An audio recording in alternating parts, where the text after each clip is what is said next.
नमस्कार दोस्तों, स्वागत है एक बार फिर आपके अपने YouTube चैनल जीवा स्टडी पर। तो मैंने 25 क्वेश्चन आपको बता दिए थे, जिसमें मैथ के और जीके के क्वेश्चन थे। मैथ वाले एकदम सही सही बताने की कोशिश की मैंने, और वो लगभग सही है। मैंने तो अगर वो वीडियो आपने नहीं देखा है तो इससे जस्ट पहले वाला वीडियो आप जाकर देख सकते हो। तो अगले क्वेश्चन देखते हैं फर्स्ट ग्रेड पेपर के।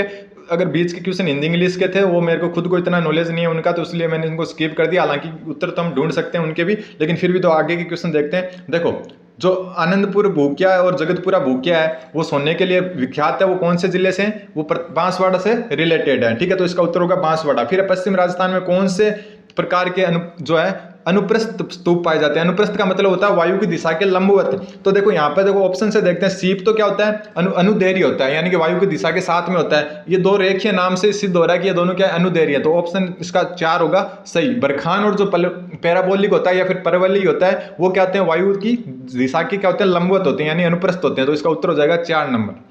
अगला क्वेश्चन, कि एक नागरिक को, ये क्वेश्चन स्किप कर दें क्योंकि ये मेरे को मिला नहीं है। अब देखो, राजस्थान माध्यमिक शिक्षा बोर्ड का जो सदस्यों का कार्यकाल कितना होता है? 3 वर्ष का होता है। अभी कुछ दिन पहले ही जो है मुख्यमंत्री ने नियुक्त किए हैं इनको। ठीक है, तो 3 वर्ष का होता है माध्यमिक शिक्षा बोर्ड के सदस्यों का कार्यकाल। अगला क्वेश्चन है कि 8 अप्रैल 2022 को राजस्थान के किस जिले के सैनिक विद्यालय में artificial intelligence and programming centre का उद्घाटन किया गया? तो वैसे तो देखो, चित्तौड़गढ़ में भी सैनिक स्कूल है, लेकिन जो सैनिकों से सबसे ज्यादा जुड़ा हुआ है झुंझुनू। तो इसका उत्तर भी क्या होगा? झुंझुनू। तो झुंझुनू में क्या किया गया है? जो सैनिक स्कूल है वहां पर artificial intelligence and programming centre का उद्घाटन किया गया है। फिर देखो, कौन सा सुमेलित नहीं है? तो ये इजी क्वेश्चन था। पार्वती क्या लूणी की सहायक नदी नहीं है? तो ये इसका सही उत्तर हो जाएगा। काली सिंध की सहायक नदी आऊ है, बनास की कोठारी है, चंबल की मेज है। तो ऑप्शन 1 इसका सही उत्तर हो जाएगा। फिर है कि राष्ट्रीय गंगा संरक्षण और कायाकल्प के लिए केंद्र सरकार द्वारा फ्लैगशिप प्रोग्राम के रूप में क्या जो नाम क्या है उस फ्लैगशिप एकीकृत संरक्षण मिशन का? तो है नमामि गंगे प्रोग्राम। ठीक है, एक बात और, पहले वाला अगर मैथ वाले और जो जीके के 25 क्वेश्चन मैंने पहले करवाए, वो अगर आपने नहीं देखे हैं तो इससे जस्ट पहले वाला वीडियो तो आप चैनल पर जाकर देख सकते हो। ठीक है, फिर है उसमें मैंने मैथ वाले क्वेश्चन आपको एकदम सही तरीके से सोल्व करके बताए हैं। देखो, 14 जून 2022 को भारत गौरव योजना के अंतर्गत पहली प्राइवेट ट्रेन, ठीक है, भारत गौरव योजना के अंतर्गत पहली प्राइवेट ट्रेन कोयम्बटूर उत्तर से लेकर साई शिरडी नगर, जो शिरडी का साई नगर है, यानी कि महाराष्ट्र में जो शिरडी है, साई नगर कह सकते हो उन्हें, वहां तक चलाई गई है। कोयम्बटूर से उत्तर से लेकर साई नगर शिरडी के बीच में, भारत गौरव योजना के अंतर्गत। फिर राजस्थान सरकार ने वेदांता समूह के साथ 25,000 आंगनबाड़ी केंद्रों को किसके रूप में विकसित करने का फैसला लिया था? तो नंदघर के रूप में विकसित करने का फैसला लिया था। अगला क्वेश्चन है, मैं ये बता देता हूं क्योंकि जो मुझे नहीं पता वो मैंने एक बार स्किप कर दिया, क्योंकि उनका उत्तर ढूंढने पड़ेंगे। निम्नलिखित में से कौन सा हेनरी फेयोल द्वारा दिए गए प्रबंधन के कार्य में शामिल नहीं है? तो इसमें बजट निर्माण इसका सही उत्तर होगा। ठीक है, बजट निर्माण इसका सही उत्तर होगा। ये क्वेश्चन आधा छपा हुआ है। अब देखो, आरटी 2009 है कि धारा 25 किससे संबंधित है? तो ये शिक्षक छात्र अनुपात से संबंधित है। ठीक है, शिक्षक छात्र अनुपात से संबंधित है धारा 25 आरटी 2009 की। फिर राजस्थान में किस जिले में साक्षरता दर सर्वाधिक पाई जाती है? तो सर्वाधिक साक्षरता दर आपको पता ही है, कोटा की है। ठीक है, तो कोटा इसका उत्तर होगा। कोटा के बाद में जयपुर की है, फिर झुंझुनू सीकर की है, तो यहाँ पर कोटा इसका सही उत्तर हो जाएगा। निम्नलिखित में से कौन सा कारक जलवायु को प्रभावित करते हैं? ये क्वेश्चन अच्छा क्वेश्चन है, थोड़ा सा दिमाग वाला क्वेश्चन है। देखो, अक्षांश की अवस्थिति तो बिल्कुल प्रभावित करती है, क्योंकि अगर आप भूमध्य रेखा के नजदीक है तो वहां पर तापमान ज्यादा होगा। ठीक है, अगर आप जो ध्रुव की तरफ है तो वहां पर क्या तापमान कम होगा। तो ये तो हो गया। फिर बात करते हैं देशांतरीय अवस्थिति। तो देशांतर क्या होते हैं? देशांतर तो क्या काल्पनिक रेखाएं होती है, वो बिल्कुल भी क्या है किसी भी प्रकार की क्या ये एकदम सब क्या देशांतर इस हिसाब से है। देखो, इस हिसाब से तो देशांतर बिल्कुल भी फर्क नहीं डालते आपकी जो जलवायु संबंधित कारक। तो ये गलत हो गया। अरब सागर से दूरी, बिल्कुल जो अरब सागर से दूरी है वो प्रभावित बिल्कुल करेगी आपको। ठीक है, फिर है कि उच्चावच विशेषताएं भी बिल्कुल प्रभावित करेगी। अगर पठार है, मैदान है, मरुस्थल है, वहां पर अलग अलग सिस्टम रहेगा। तो यहाँ पर जो उत्तर हो जाएगा वो आपका बी नहीं है, यानी कि ये ऑप्शन 3 नंबर हो जाएगा इसका। ठीक है, ऑप्शन 3 नंबर इसका सही उत्तर हो जाएगा। अब निम्नलिखित को सम्मिलित कीजिए। तो सम्मिलित कर सकते हो आप, आराम से कर सकते हो, ये तो इजी सा है। देखो, दिलवाड़ा कहाँ पर है? दिलवाड़ा के जो जैन मंदिर है कहाँ पर है? सिरोही में। नाथद्वारा राजसमंद में। भीनमाल कहाँ पर है? जालौर में। गणेश्वर है सिक्कर में। तो ये इसका उत्तर हो गया दिलवाड़ा सिरोही से। और ये आप देख सकते हो यहाँ पर लगाया हुआ है, ये सही होगा। ए का दूसरा, बी का तीसरा और सी का चौथा और डी का पहला। ठीक है, ये उत्तर हो गया इसका। अगला क्वेश्चन, कि राज स्किल 2022 प्रतियोगिता के संबंध में निम्नलिखित में से कौन सा कथन सत्य है? तो देखो, कौन सा कथन सत्य है वो मैं आपको बता देता हूं। ये 3 चरणों में आयोजित होगी, बिल्कुल सही है। यहाँ पर औद्योगिक प्रशिक्षण संस्थानों प्रशिक्षण के लिए आयोजित होगी, बिल्कुल आईआईटी के जो स्टूडेंट है उनके लिए है। लेकिन जो गैर आईआईटी वाले स्टूडेंट है वो भी इसमें भाग ले सकते हैं, ये भी सही है। और ये राजकीय और निजी दोनों औद्योगिक जो प्रशिक्षण संस्थान है उनमें आयोजित होगी, यानी कि चारों सही है। तो इसका उत्तर हो जाएगा ऑप्शन 4। ऑप्शन 4 इसका सही उत्तर हो जाएगा।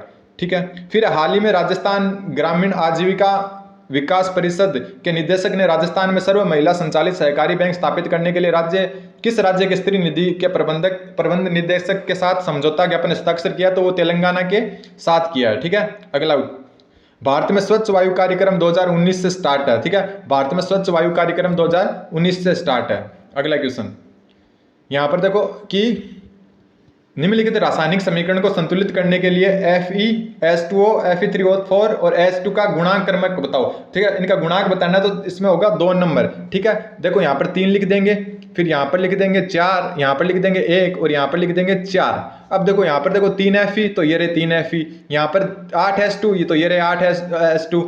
ठीक है, मतलब 4 H2 हो गए, 8 हाइड्रोजन हो गए, फिर ये 4 ऑक्सीजन और ये 4 ऑक्सीजन, तो सब कुछ बराबर हो गया, तो ऑप्शन 2 इसका सही उत्तर हो जाएगा। अगला क्वेश्चन, अगला है कि RSCERT का फुल फॉर्म क्या है, तो इसमें थोड़ा सा कंफ्यूजन हो सकता था, क्योंकि इसमें तो एक ऑप्शन तो ये Rajasthan state counselling for education research and training, और एक है कि राजस्थान स्टेट, एक मिनट कहाँ है, Rajasthan state counselling of education research and training, तो ये दोनों ऑप्शन सही है, लेकिन यहाँ पर ऑफ वाला सही होगा, फोर वाला क्या होगा, गलत होगा, तो ऑप्शन 2 इसका सही उत्तर होगा। ठीक है, ऑप्शन 2 इसका सही उत्तर होगा। अगला क्वेश्चन, अगर कुछ गलती हो जाती है तो आप बता सकते हो, क्योंकि गलती हो जाती है कई बार। 2011 की जनगणना के अनुसार राजस्थान का ग्रामीण तो है 933 और शहरी जो या फिर नगरीय लिंगानुपात है वो कितना है 914, और वैसे 928 है राजस्थान का लिंगानुपात। ठीक है, अगला क्वेश्चन जो है ये, निम्नलिखित में से कौन सा राजस्थान में पेट्रोलियम बेसिन है, तो ये चारों के चारों पेट्रोलियम बेसिन है, बाड़मेर, सांचौर, जैसलमेर, बीकानेर, नागौर और विंध्य बेसिन, ये चारों के चारों पेट्रोल बेसिन है राजस्थान में, और ये पेट्रोलियम के सिर्फ 4 ही बेसिन है राजस्थान में वर्तमान में। ये क्वेश्चन गलत है, ये शायद स्किप भी हो सकता है, डिलीट भी हो सकता है, क्योंकि इसमें अनुच्छेद गलत दे रखे हैं। ठीक है, राइज में क्या, राइज में जो राइज है उसका फुल फॉर्म पूछा, तो Rajasthan interface for school education, ये इसका सही उत्तर होगा, ऑप्शन 1। ठीक है, फिर ये थोड़ा डेंजर क्वेश्चन था कि जून 2022 में अवनी लेखरा ने फ्रांस में पैरा शूटिंग विश्व कप 2022 में R8 महिला 50 मीटर राइफल 3 पोजीशन SH1 में फाइनल में स्वर्ण पदक जीता। उनका स्कोर कितना था, उन्होंने वर्ल्ड रिकॉर्ड बनाया था, और ये 458.3 स्कोर था उनका। ठीक है, ये थोड़ा डीपली क्वेश्चन था, कुछ ज्यादा ही। ठीक है, इस सब गोल के उत्पादक आपको पता है जालोर की तरफ होता है इस सब गोल, तो ऑप्शन 20 का सही उत्तर होगा, जालोर, सिरोही और बाड़मेर। 65वां क्वेश्चन, स्माइल प्रोग्राम सबसे पहले 13 अप्रैल 2020 को स्टार्ट किया गया था। ठीक है, स्माइल प्रोग्राम सबसे पहले 13 अप्रैल 2020 को स्टार्ट किया गया था। अगला क्वेश्चन, राजस्थान की पूर्व पश्चिम और उत्तर दक्षिण की लंबाई में जो अंतर है 826 और 869 में अंतर कितना है, आपको पता है कितना, 43, तो उत्तर क्या हो जाएगा इसका, 43 हो जाएगा। अगला क्वेश्चन क्या क्या है, जो पेडागोजी या फिर टीचिंग से रिलेटेड है वो मैं स्किप कर रहा हूँ। ठीक है, मधु कंकरिया को बिहारी पुरस्कार दिया गया 2021 के लिए, तो उनका जो उपन्यास था उसका नाम क्या था, तो हम यहाँ थे, ये उसका उत्तर हो जाएगा, हमें यहाँ थे। अगला क्वेश्चन, ये देखो ये डेंजर क्वेश्चन था, ये इस क्वेश्चन पर आप भी अपना कमेंट जरूर बताएं।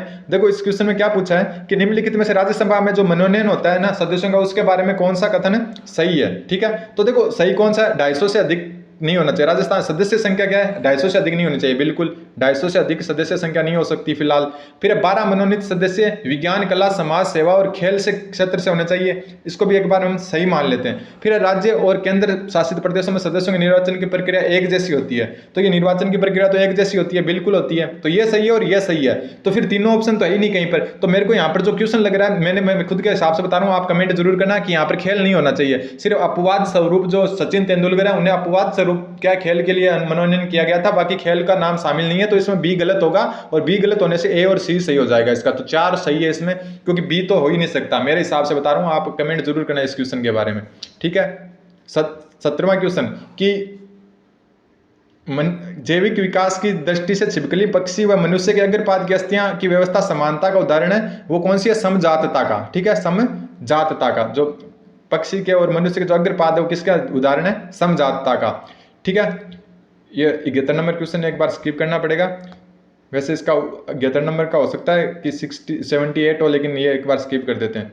ये अब है कि मारवाड़ रत्न कोमल कोठारी 2022 किसे प्रदान किया गया? तो ये महेंद्र बनावत को। ध्यान रखना, दो महेंद्र नाम आ गए, तो अगर आपने कैट्रिक लगा रखी है महेंद्र नाम से तो वो गलत हो गई है, क्योंकि यहाँ पर बनावत हो रहा है साथ में, ठीक है। यहाँ पर खड़गवात गावत है, यहाँ बनावत है। फिर है राजस्थान राज्य के अधिकतम क्षेत्र कौन से रेलवे जोन के अंतर्गत आता है? तो उत्तर पश्चिम रेलवे के अंतर्गत आता है। आपको पता ही है उत्तर पश्चिम रेलवे, राजस्थान में 5 मंडल है, उनमें से 4 मंडल उत्तर पश्चिम रेलवे के अंतर्गत आते हैं। कोटा मंडल है वो मध्य रेलवे के अंतर्गत आता है। फिर है नेतृत्व शैली को प्रभावित करने वाले कारक, ये तो क्या उस पेडालॉजी का था। तो आज के ये क्वेश्चन पूरे हो गए, उम्मीद है कि आपको अच्छा लगा होगा, और पहले वाला वीडियो आप चैनल पर जाकर देख सकते हो। धन्यवाद।